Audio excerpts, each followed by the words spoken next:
Good evening. Hola, how are you this afternoon or this evening?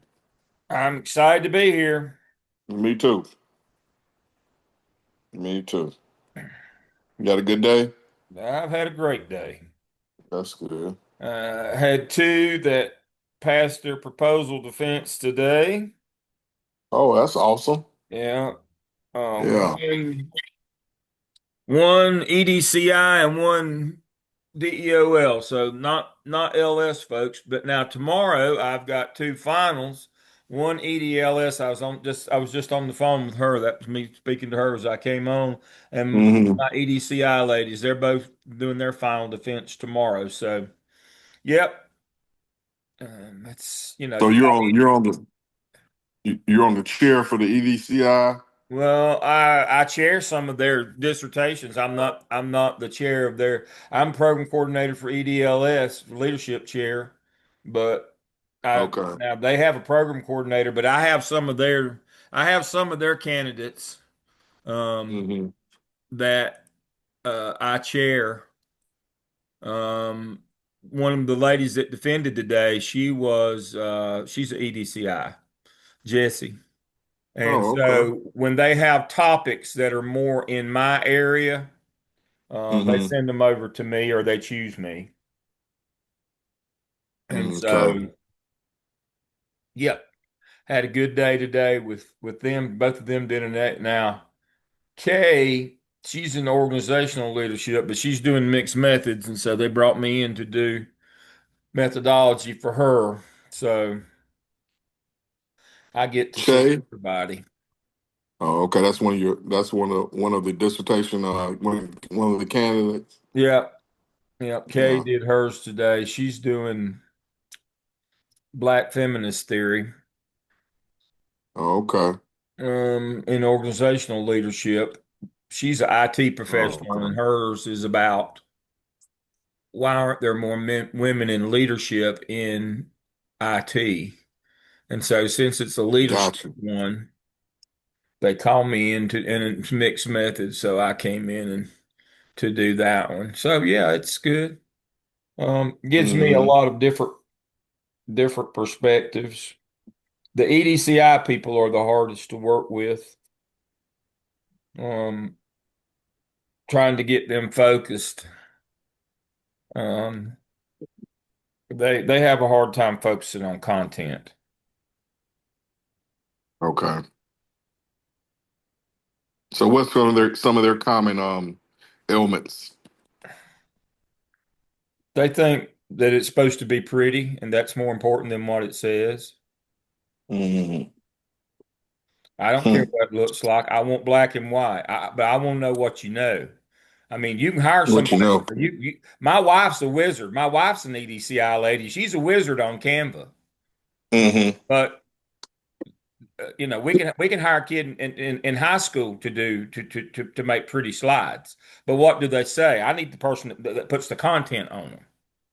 I need Right. you to know something.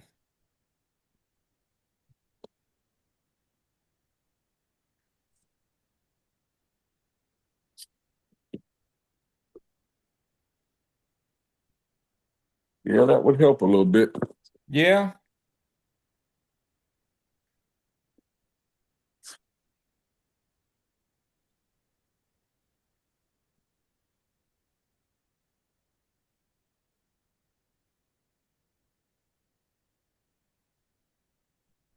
Well, here's one. She sent me her stuff, and I said, you have to answer when you do your final defense, you do your findings by research question, just like we wrote it up in chapter 4. So I have to see a slide for every one of your research questions that says, this is what I found, this is the data that supports it, this is the literature connection. She said, okay. And then a few minutes ago, she said, because we added those, uh, is it okay if I have 38 slides? No, 38's not 30. The limit, the policy is you get 30 slides. Why would you think you'd get 38? Because you didn't have the right ones. And when I put the right ones in, you got to take the wrong ones out. But see, she wants to tell her story, not the story of her data and her study. She wants to tell her story. And that's another common problem with the curriculum people is they want to tell their story. Mm, We don't care about your story. We care about your research and what you found. That's what this is about. Um, and so the coincidence, irony, whatever you want to call it. So I quoted to her what I quote to all of y'all when we get ready for your final defense. I'm going to tell you. Don't you come in here acting like you've already passed, bringing all your church members cakes, balloons, party. Um, hmm that insults your committee. And don't you come in here and start, you get an acknowledgments page in your draft. Don't you come in here with slides thanking everybody and his brother that didn't have anything to do with putting your dissertation together and disrespecting these people that did. Committee members work on these for free. They don't get compensated to work on, only the chair gets compensated. And then you hmm come in and thank somebody else and not them. See how that goes for you. But And it came on the radio as I was coming home. I don't normally listen to radio, but I turned the radio on for a minute, and hmm the song came on the radio. And the song is Life During Wartime. Complete non sequitur, just out of the blue. But it's a song by the Talking Heads from back in the 1980s. But the line, and I know you've heard this before, the line in the song is, "This ain't no party. This ain't no disco. This ain't no fooling around." And that's what I tell them. This is life during wartime. Don't be bringing the party to like woohoo. I'm gonna get through. This is just a formality and all that. That insults the people that are there, and you'll get your feelings hurt. And you come hmm in with wanting to tell some story that's not your data story, or you want to make it all about you. Um, Get embarrassed. you're gonna get embarrassed. You know. Um, I, Mm, you know, you got a slide that's got half of it's taken up with a question mark, that kind of stuff. No, those are visual cues for emergent readers. I sat in on a reading lesson last week and they were working on that. And I said, what you're saying is that people on your committee can't read or are they emergent readers by doing that. We want to know what you found and what recommendations and link it back to the literature so it's reliable and what recommendations you can make related back to your theorists. That's what we want to know. This is not the time for you to decide that you want to tell what you want to tell. You tell the story your data tells. I was sitting in on one EDCI lady, and she started talking about her findings, and one of the committee members interrupted her and said, "Wait a minute, why are you talking about what parents said? You were expressly forbidden by your district to collect any data from parents." "Oh, I didn't, but I talked to them anyway, and that's more important." I'm like, okay, then. She got to come back later and attempt her second time to pass her final mm, defense. I mean, that's what I mean. I had an outside linebacker coach in college, and he was famous for saying, "If you can't listen, you can feel." Um, mm, and that's kind of like that's what we're talking about here. If you can't listen, you can feel. There's a hmm process for dissertations, time in memoriam, about how the final defense goes, and it's not telling your life story or what you think's important or partying and whooping. It's you come in and you're supposed to impress us that you have a body of knowledge and you have been able to gain from what you've learned, and that you can put that first in your profession rather than your personal feelings or beliefs, that you are now an expert. All right, I believe that's the last of our folks have made it in. Let's see. One, two, three, four, five, six. No, we've got, Miss Vernon. I was going to say, Donovan. My Mondale Where's Tucker is Donovan? burning. Donovan's presenting tonight. He's not pulling, he's not coming tonight. It's his night to present. Let me share my screen. I believe that's right. I looked it up.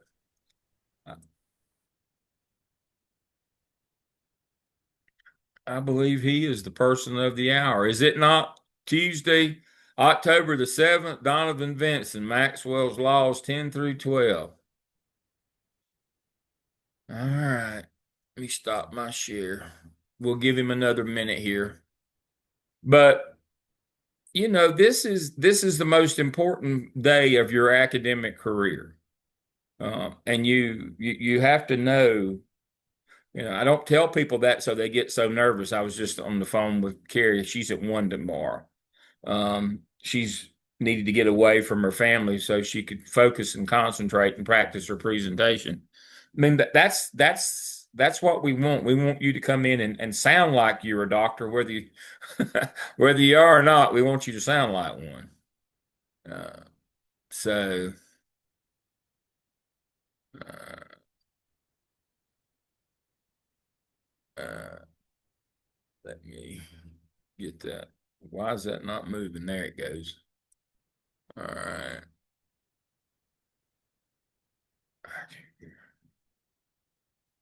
Maybe he emailed me. Let me go to my email. No, I don't see anything there. 10:30 tomorrow.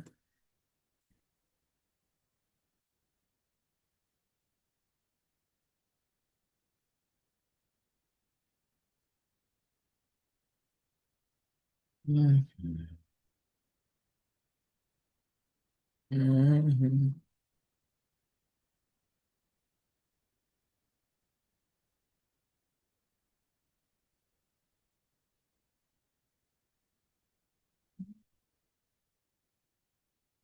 Mhm.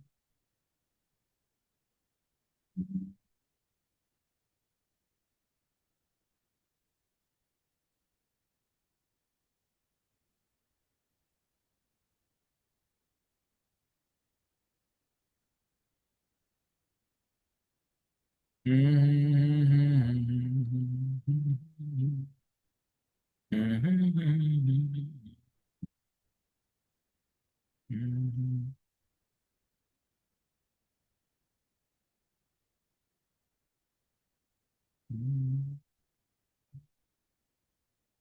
Mhm. Mhm.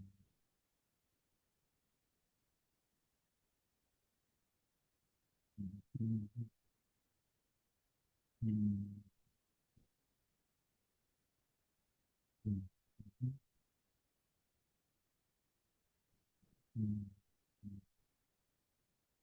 Mhm.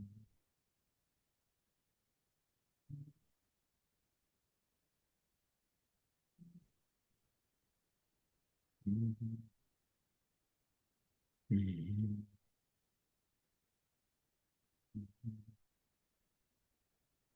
Mhm.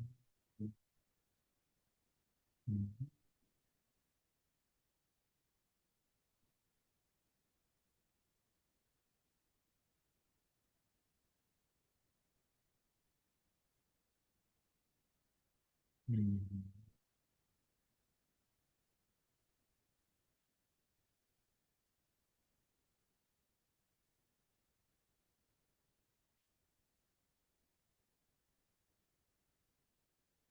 Okay.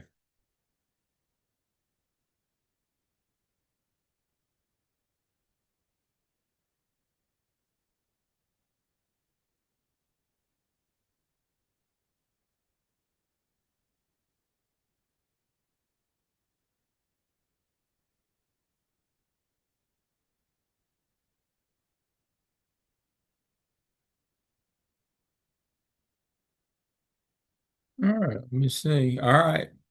Okay. I guess I get to present tonight, and that's good because I've got a really good one. I've got Mindy's. Mindy's. She's now again EDCI folks. Now you're gonna see what their stuff looks like. What I'm talking about now, for a class presentation, I don't thrash them on that on a class presentation. But your dissertation, your proposal or final defense should not be that way.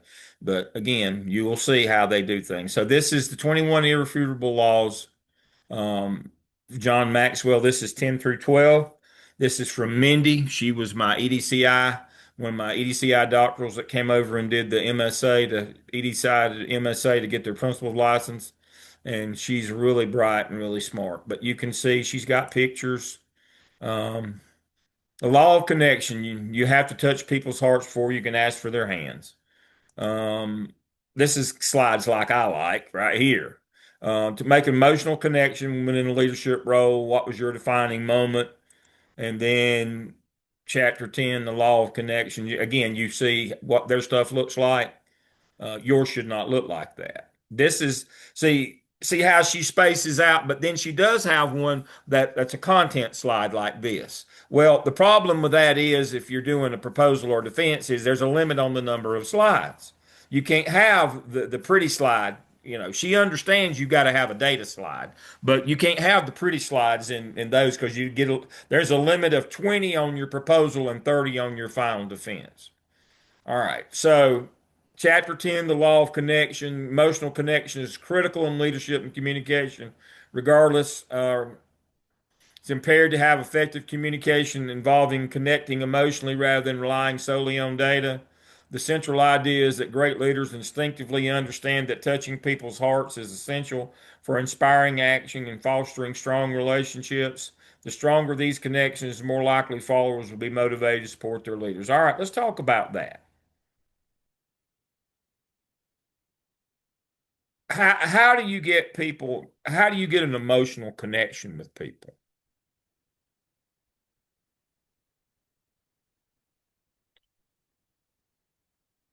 How do you vibrate sympathetically with people as a leader? Somebody, anybody. Building relationships, where it's natural in the context, not trying to be their friend, but do care what's going on with them and try to be of support to them. Because what I find is teachers respond better or individuals respond better when they know that you care and you have a common interest. So you There connect you on go. what you have a common interest in. It starts with a common interest. Thank you, Sine. It starts with a common interest. You cannot build a relationship with somebody who your interests oppose. You must have a common interest if you're going to build a relationship with them. Now, unfortunately, that interest might sometimes be a bad thing, but that's how it happens. Um, we see in national politics right now, we see a person who it doesn't matter what he says, people won't believe it. That you know, they just because they have an emotional connection with him because they have a shared interest. They hate people of color. They hate immigrants. They hate. And so, unfortunately, that bond, that connection, is not always over positive things. And sometimes people follow you for the wrong reasons, because they think that that you hate what they hate or dislike. You know, we get back to TD Jakes about comrades. They're following you because you have a common enemy and you have a common interest. So even people that hate you will follow you if you have a common or shared interest. That's where all leadership followership starts, is with a common interest. Now, that as Sine said, okay, that's where it starts. Now, where it goes from there is you have to convince them that you care about them. That starts with we have a shared value or a shared interest, but that will only get you so far. They won't be committed to you as the leader until you convince them that you care about them. Now you how you go about doing that is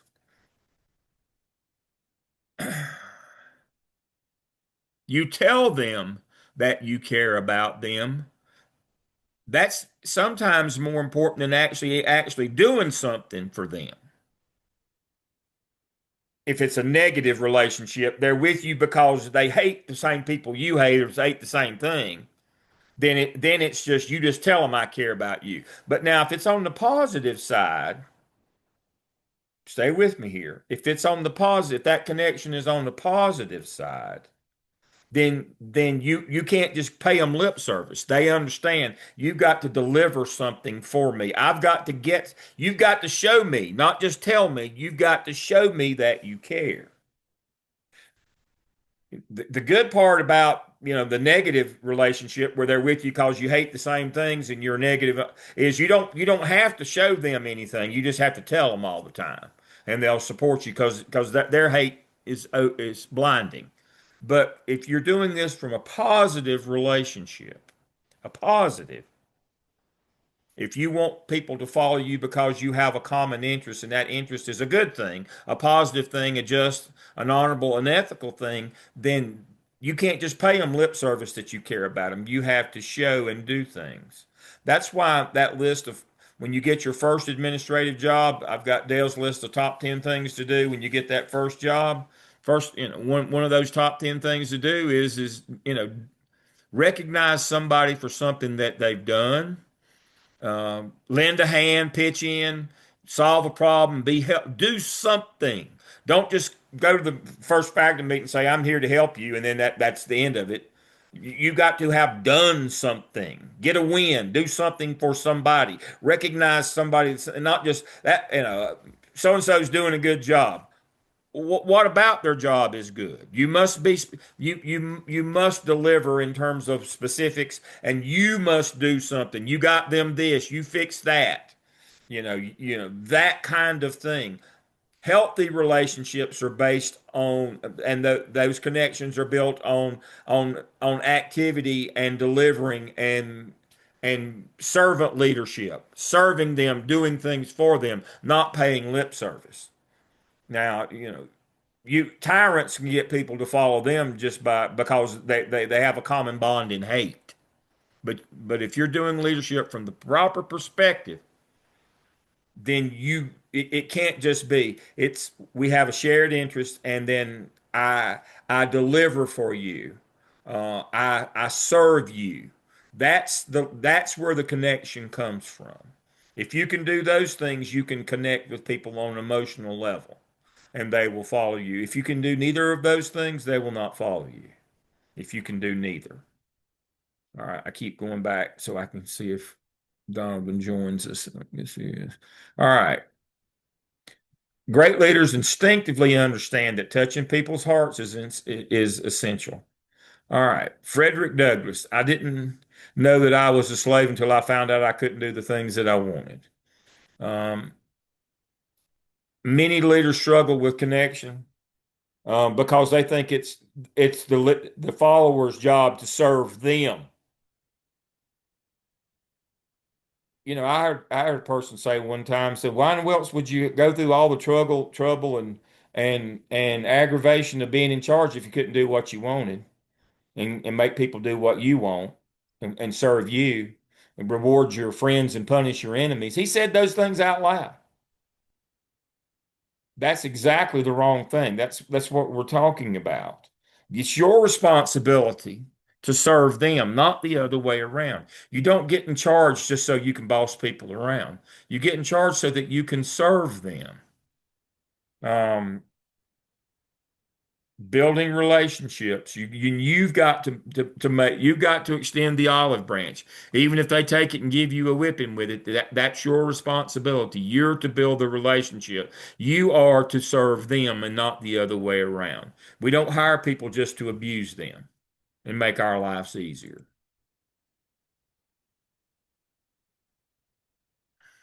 Connect with yourself, know who you are, and be secure in that. This is kind of the bottom line here on this. People can't follow you, as Bishop Jake says, people can't follow you if they don't know who you are. Well, you have to know who you are. You have to know who you are. Communicate with openness and sincerity. People can tell, be the real you. Know your audience. Um, Again, you have to have a common experience, a common interest. Um, Live your message. Don't be a hypocrite. Your action, again, they don't, if you're doing this from the positive, they understand that just talking about it won't get it done. Your actions are, and one of the things that we do, We judge ourselves by our intentions. We judge others by their actions. I forget who said that, but you ought to write that down. That's profound. I meant to go to church on Sunday. I meant to do this. I meant to do that. Well, that heathen over there, he didn't go to church. We judge him. Well, we didn't go either, but oh, I intended to go. I intended to be a good person. No, people will judge you on your actions, not your intentions. Um,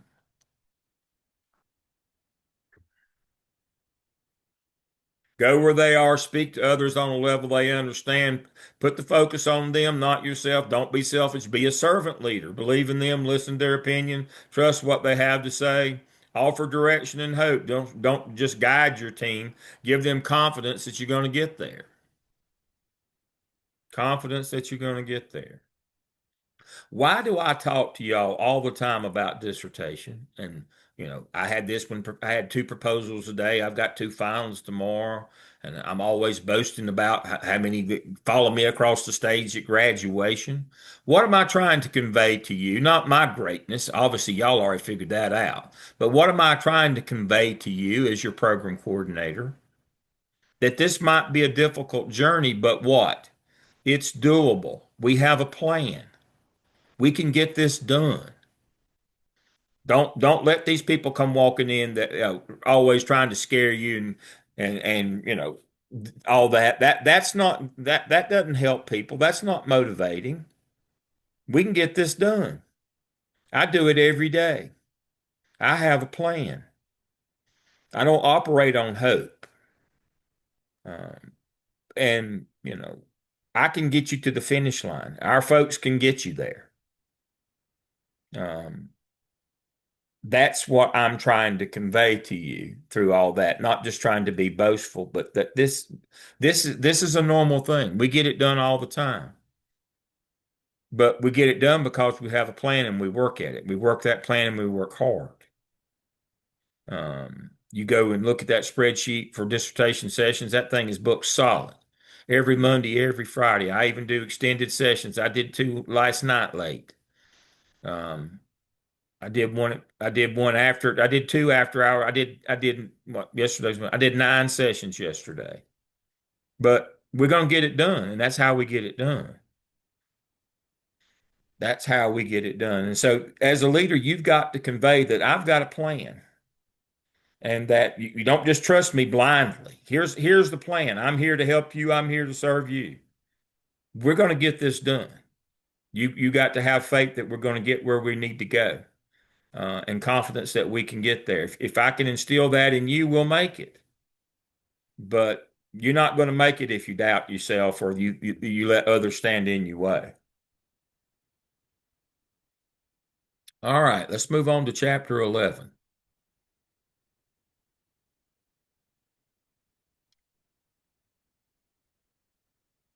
The law of the inner circle. This is, that's why, this is Bishop Jake's sermon right here.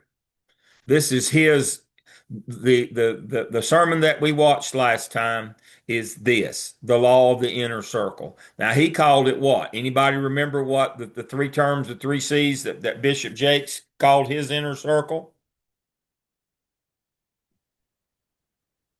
Constituents, confidants, and comrades. That's it. Constituents, comrades, and confidants. The law of the inner circle.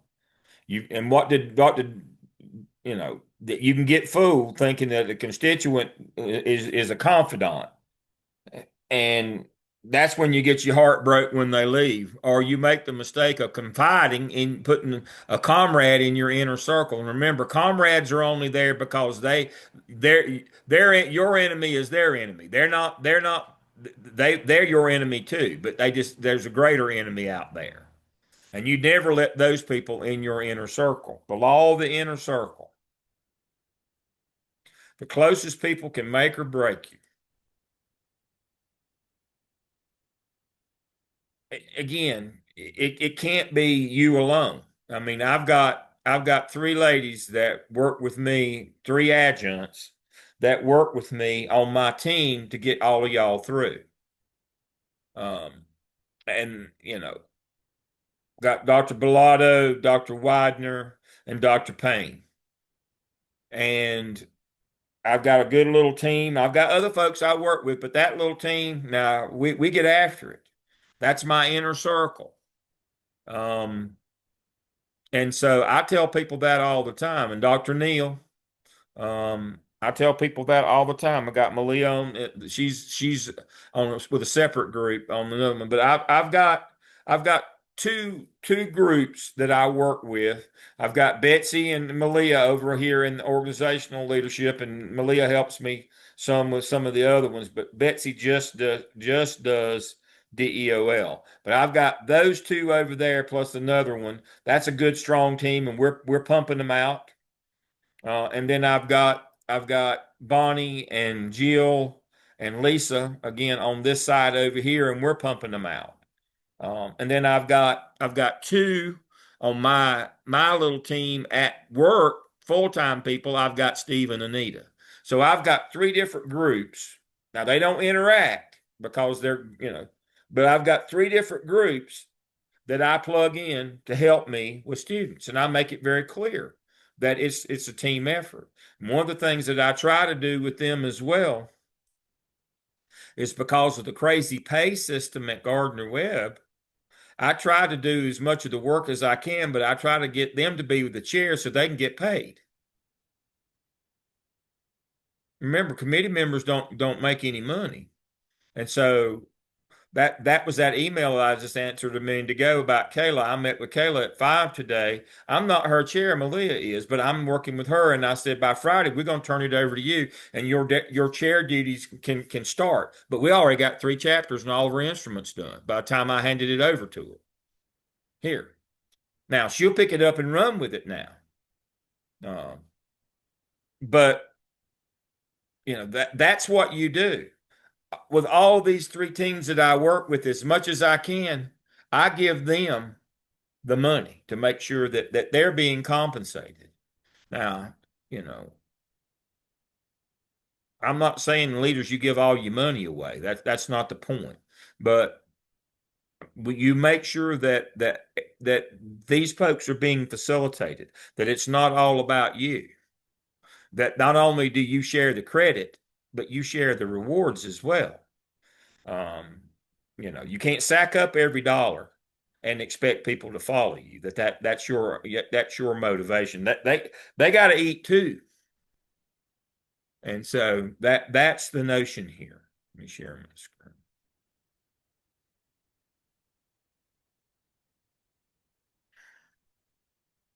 True success comes from getting everybody involved. Lance Armstrong. No one achieves greatness by himself. He had all those people that worked on his bicycles. He had those physical therapists, and the guy had the guy that got him his dope. I mean, you realize what a systemic effort it was to do all that doping that they were doing. And so, sometimes the team is bad, but he had a great team. Uh,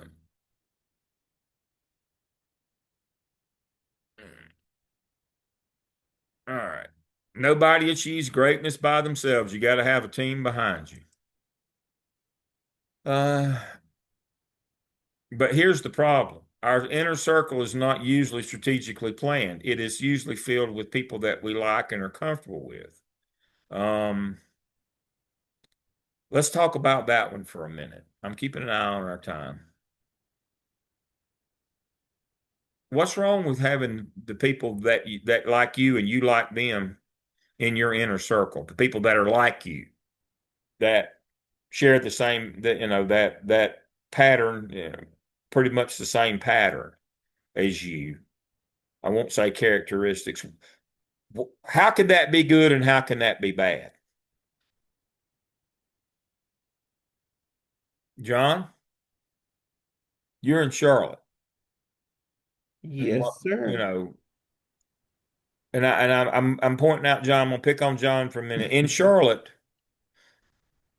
the good thing and the bad thing about living in Charlotte is at any one time you can find any number of people that'll do exactly what you wanted. I mean, there's always a party, there's always something. I mean, it doesn't matter what you're into. There's somebody that you can get into it with in Charlotte every minute of every day, all night long. It don't stop in Charlotte. But to answer your question, I was gonna say, you have a lot of yes men and people who don't hold you accountable or, offer an alternative lens to problem solving. Exactly. Or they're sicking you on, they think that that's what you want to do and they boost you up. See, that's when you get in trouble, is they know what pushes your buttons. They know that you want to do this, that, or the other. That's what I'm talking about. When you're in Charlotte, I don't care what you're into. There's somebody that's ready to go right now and do it, and that's how you get in trouble. Is that somebody's always boosting, somebody's ready to go.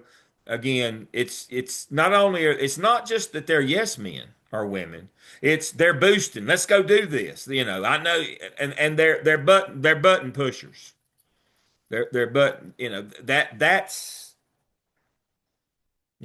that's the problem, is that you don't get any perspective. They don't rein you in when you go crazy. They pour gas on the crazy fire.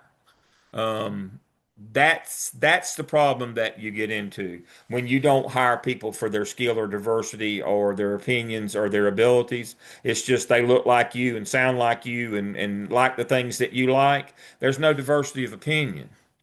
But more importantly, there's nobody to say, let's wait a minute, let's think about that. There's nobody pulling the brake. It's all gas pedal. When you get a group together that, like that, it's the first notion is to act. I had a buddy one time in college. He always used to say, let's do something even if it's wrong. He was an adrenaline junkie. He was an absolute adrenaline junkie. Uh, he wanted to be action. Didn't care what it was. He's ready to go. And you know how he ever survived to be an old man is a mystery to me. Uh, but because he was ready to go drop the hat. Let's do something, even if it's wrong. You have a lot of people because you are the leader, and they won't be the tip of the spear. They won't be the one that's out front and taking the slings and arrows. You know, whatever metaphor you want to use. Boy, they'll boost you up for you to go. Then no, because they're not going to be the one that gets their head taken off. They're not going to be in the front. They're not going to be the point man. That's the bigger danger than just having, yes men, is having the booster guys that push you past common sense and logic and sometimes legal concerns, that know you well enough and have a similar value system, but they push you past the point of common sense, good judgment. So yes, John's exactly right. That confirmation bias, that circular thinking, because everybody's a yes guy, that leads to bad things, and usually it leads to excessive actions of some sort, something that's arbitrary or capricious or both. And you end up in a pickle over something that you didn't have to be. You got worked up over nothing. You got pushed into something, taking an extreme action when an extreme action was not required. That's the bigger problem of having the echo chamber, the choir. Your little crowd, your clique. That's the bigger problem, is they push you into doing things that are excessive. That's well founded in the literature. It become you know you understand what mob mentality is. Everybody that's mad and especially mad and angry, and all have the same, all feel and think the same way. What happens when you know in a mob mentality situation, people do things that they would never do as individuals. We have criminologists who study that behavior as careers. Why is it when you put a group of like-thinking people, just like you see 4 or 5 boys out on the street, I don't care what color they are, something bad's going to happen. Unsupervised, out late at night or whatever. They would never, as an individual, they're pretty good kids individually, but when you put them together in a group, they generally do something stupid, dangerous, criminal.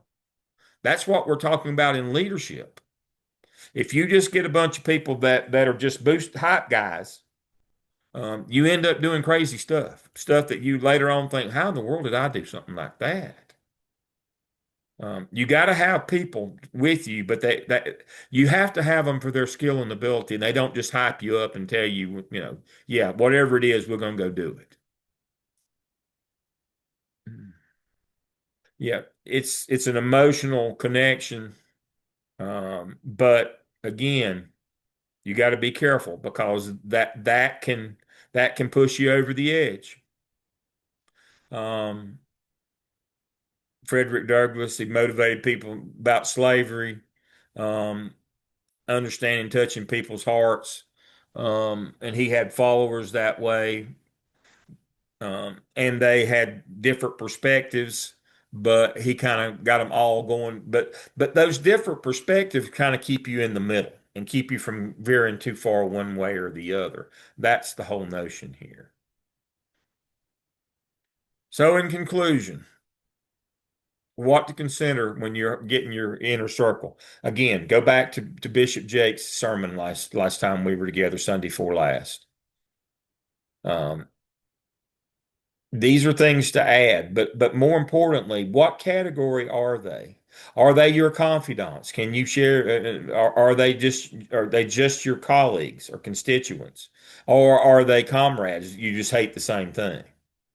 But then, when you categorize them, then, what do they bring to the table when you're putting your inner circle together? What do they bring to the table? And sometimes you have to let some people in your inner circle that might not be big fans of yours because of their skill set and what they bring to the table. You just have to understand that. All right, let's move on to chapter 12, the law of empowerment. All right, there's no business that I know of that speaks to empowerment more than education. All right, we go back to the old tried and true. You got Todd Whitaker, where we empower our followers, which are teachers. We empower them as school leaders. Teach others, do professional development, teach others, be on the school improvement plan, school leadership team, be on the budget committee, be on a hiring committee. It's hierarchical. That's leadership. That's empowerment as a school leader. And then we go to, um, and then we move down to Robert Marzano, empowerment as a classroom leader, manipulating the nine high yield strategies. And so the whole public education model is built on empowerment. We want to empower teachers to be leaders in their classroom. That's Marzano, and we want to empower them to be leaders in their school. That's Todd Whitaker, where they take leadership roles in the school. And we want our best teachers, the most empowered in their classroom, to be the school leaders. We don't want the people who metaphorically roll out the ball every day to be leading our school in terms of being a faculty teacher leader. We want our best teachers to be those people. So our entire model in education is built on empowerment. You know, how do we make sure that all this happens? Well, we do PLCs. We do Richard DeForest PLCs. PLCs are an empowerment model. That's the whole purpose of professional learning communities is to empower people at the point of contact. Y'all know that. Y'all know all the foundational literature in education that as in leadership we're supposed to empower our followers at the classroom level and at the building level, and then when you get to the central office, you empower principals the same way that you empower teachers. It's the same thing. And then the people in the central office, again, it's the same thing. Now,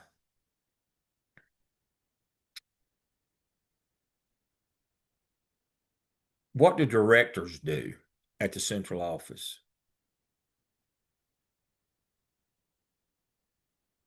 Directors are the liaison from the central office and the schools. That's what a director is.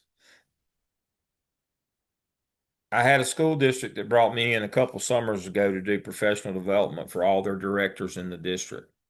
Why did Chris have me come in and do that? Because he said, I've never seen a group of directors. None of them ever go out to the school. How can you be the liaison from the school to the central office if you never go out to the school? Um, and so if you never go out there, and stay with me on this point here. If you are the district's liaison to the school and you never go out there, how much are you collaborating with those principals and teachers, and how much are you empowering them? That would be none. So what was the complaint from the schools? Is it's all top down. We're never involved in any decision making. We never see the person. They just send us an email what to do. They never come by. So I get asked all the time, how can you tell if you see a district where none of the directors ever go to the schools, then the schools aren't empowered, which means principals aren't empowered, and I'm betting you they're not empowering teachers either. And I'll guarantee you that they're not performing very well. It has to go all the way from the classroom to the superintendent's office. It has to go all the way through. The empowerment model, if it doesn't extend all the way through, it does not work. Let me say that again. If it doesn't go from the classroom to the superintendent's office, the empowerment model does not work because everybody achieves their power from the level above them, basically. And if there's a blink in the chain, if there's no connection, if that director does not connect with those schools, then that unempowers the principal who unempowers the teachers. That's how schools work. Again, the seminal literature is Todd Whitaker, Richard DeFore, Robert Marzano on that empowerment structure from the central office all the way to the classroom. That's what speaks to that and the PLC system.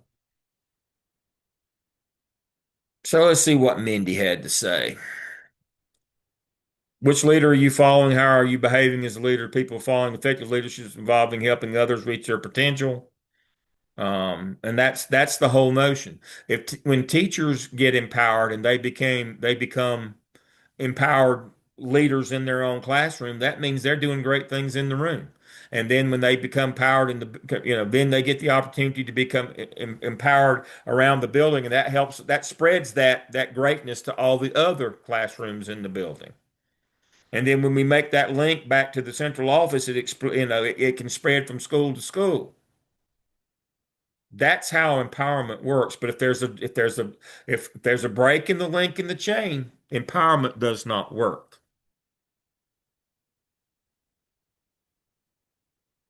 Um,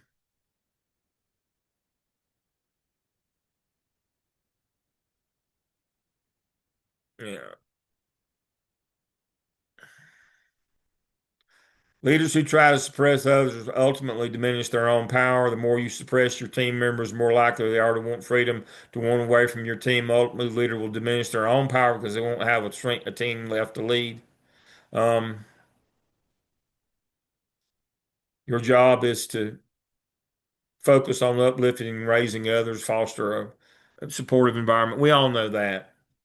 All right, let's stop and talk for a minute here. I'll have to call on somebody else.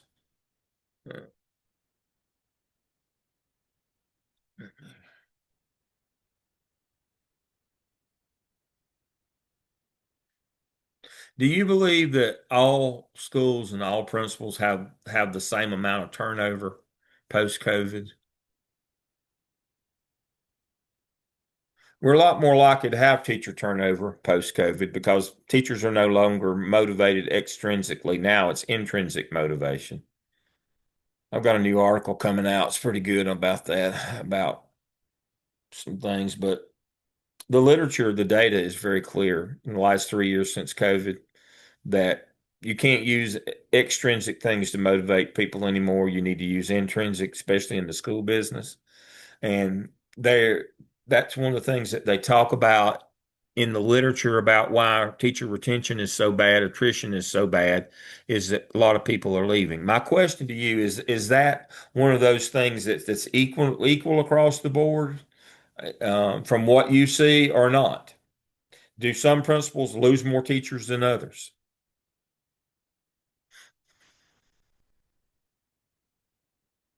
Do some school districts lose central office people more than others?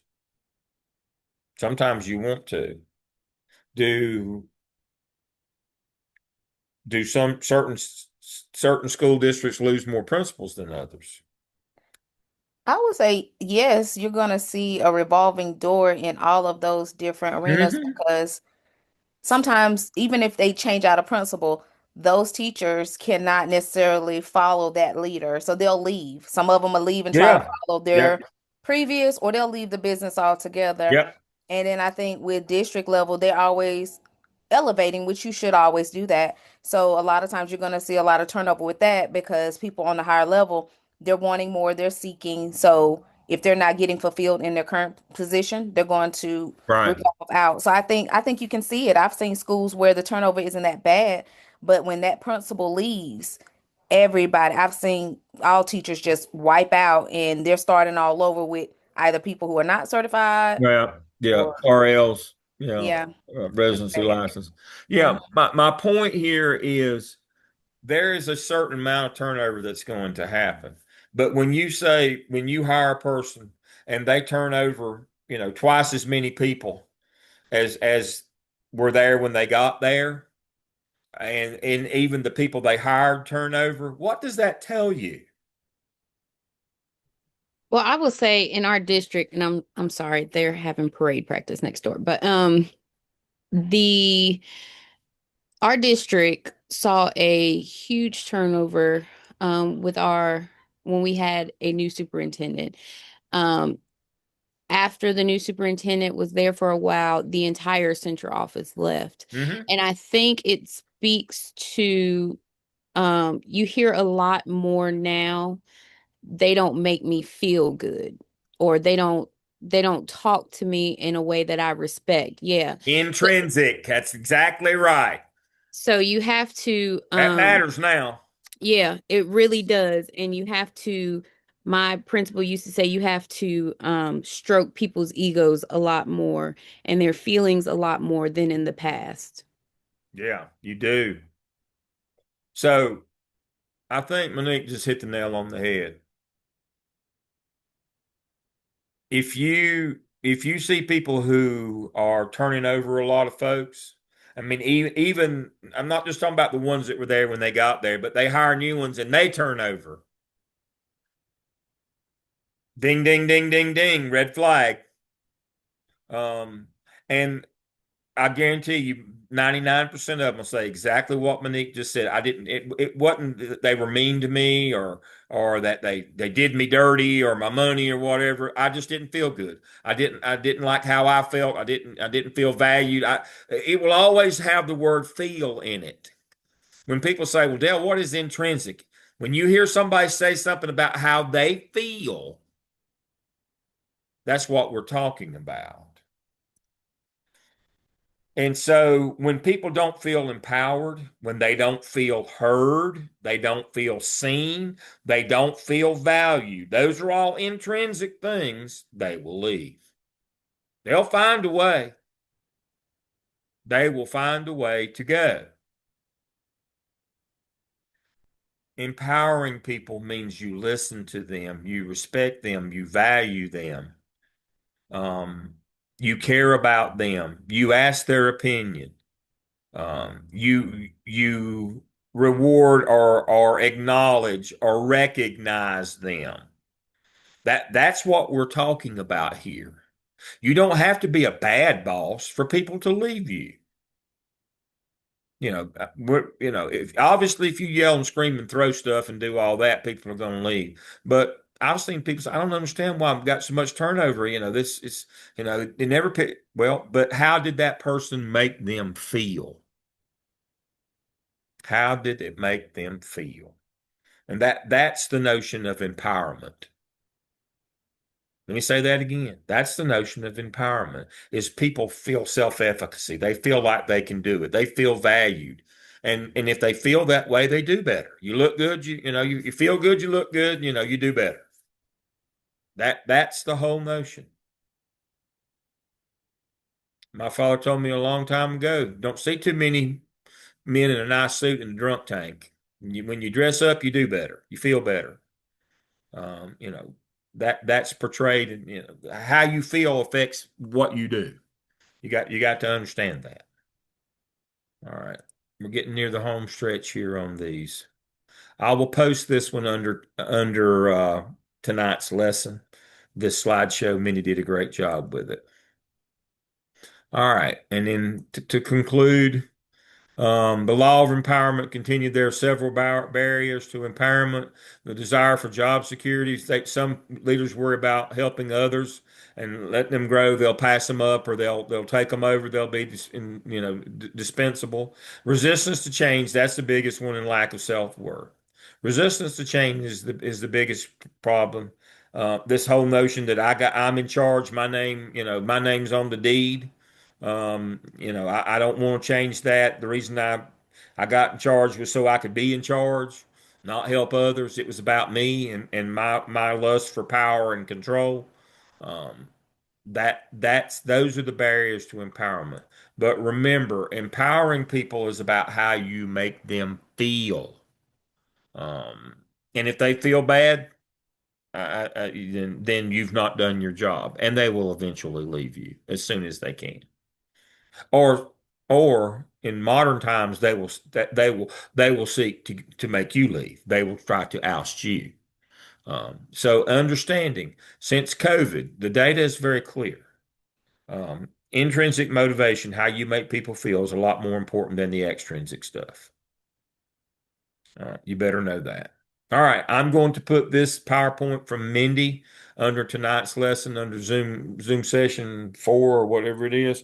We have 2 more weeks. We'll be together on the 14th and the 21st, and then the following week after that, we'll be back in Charlotte for our last go round. Let's look at our weekly schedule right quick. Let me share my screen. All right, so we've got. All right. We've got tonight's the 7th. We got 2 more weeks. And then our third weekend is on the 15th and 16th of November. So we got a pretty big time lapse between our 3 classes in a row and our weekend. That's because I had to put the weekend back. I had a conflict. So we will be there on the 15th and 16th. We should be by ourselves, which will be nice. And then we'll have one more class to kind of wrap things up after that. And if we hadn't missed any, and we haven't so far, we'll finish up on the 11th of November on Veterans Day. All right. Anybody have anything for the good of the group? You folks in Winston, I continue to pray for you. Dr. Stone and I talked this afternoon in our 4 o'clock meeting about your new superintendent. He worked for Dr. Stone. He was Dr. Stone's assistant superintendent when Dr. Stone was superintendent in Caldwell. And I sat on the principal board with him for 2 years. He's a good person. We'll see what happens, but he's a good person, and we'll see how that goes. We're praying for him and for y'all. Um, Thank you.